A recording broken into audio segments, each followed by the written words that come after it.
شروع اللہ کا نام لے کر جو بڑا مہربان نہایت رحم والا ہے۔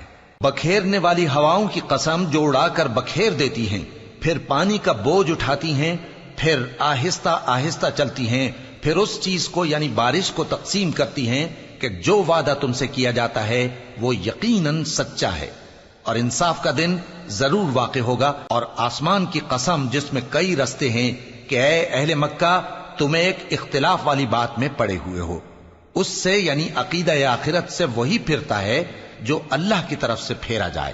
اٹکل دوڑانے والے ہلاک ہوں جو بے خبری میں بھولے ہوئے ہیں، پوچھتے ہیں کہ جزا کا دن کب ہوگا؟ وہ دن ہوگا جب ان کو آگ میں عذاب دیا جائے گا۔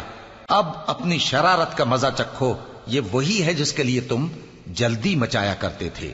بے شک پرہیزگار بہشتوں اور چشموں میں ہوں گے، اور جو نعمتیں ان کا پروردگار انہیں دیتا ہوگا انہیں لے رہے ہوں گے۔ بے شک وہ اس سے پہلے نیکیاں کرتے تھے، رات کے تھوڑے سے حصے میں سوتے تھے اور صبح کے اوقات میں بخشش مانگا کرتے تھے، اور ان کے مال میں مانگنے والوں اور نہ مانگنے والوں دونوں کا حق ہوتا ہے۔ اور یقین کرنے والوں کے لیے زمین میں بہت سی نشانیاں ہیں اور خود تمہاری جانوں میں، تو کیا تم دیکھتے نہیں؟ اور تمہارا رزق اور جس چیز کا تم سے وعدہ کیا جاتا ہے آسمان میں ہے، تو آسمان اور زمین کے مالک کی قسم یہ اسی طرح قابل یقین ہے جس طرح تم بات کرتے ہو۔ اے نبی، کیا تمہارے پاس ابراہیم کے معزز مہمانوں کی خبر پہنچی ہے؟ جب وہ ان کے پاس آئے تو سلام کہا، انہوں نے بھی جواب میں سلام کہا۔ دیکھا تو ایسے لوگ کہ نہ جان نہ پہچان۔ پھر وہ اپنے گھر جا کر ایک بھنا ہوا موٹا بچڑا لائے اور کھانے کے لیے ان کے آگے رکھ دیا۔ کہنے لگے کہ آپ تناول کیوں نہیں فرماتے؟ اور ان سے خوف محسوس کیا۔ انہوں نے کہا کہ خوف نہ کیجے، اور ان کو ایک دانش مند لڑکے کی بشارت سنائی۔ تو ابراہیم کی بیوی چلاتی آئیں اور اپنا منہ پیٹ کر کہنے لگیں کہ ایک تو میں بڑھیا، اوپر سے بانجھ۔ انہوں نے کہا تمہارے پروردگار نے یوں ہی فرمایا ہے، وہ بے شک صاحب حکمت ہے، خبردار ہے۔ ابراہیم نے کہا کہ فرشتوں، اب تمہارا اصل کام کیا ہے؟ انہوں نے کہا کہ ہم گناہگاروں کی طرف بھیجے گئے ہیں تاکہ ان پر گارے کی پتھریاں برسائیں جن پر حد سے بڑھ جانے والوں کے لیے تمہارے پروردگار کے ہاں سے نشان کر دیے گئے ہیں۔ پس وہاں جتنے مومن تھے ان کو ہم نے نکال لیا، پھر اس بستی میں ہم نے ایک گھر کے سوا مسلمانوں کا کوئی گھر نہ پایا، اور جو لوگ عذاب علیم سے ڈرتے ہیں ان کے لیے ہم نے وہاں نشانی چھوڑ دی۔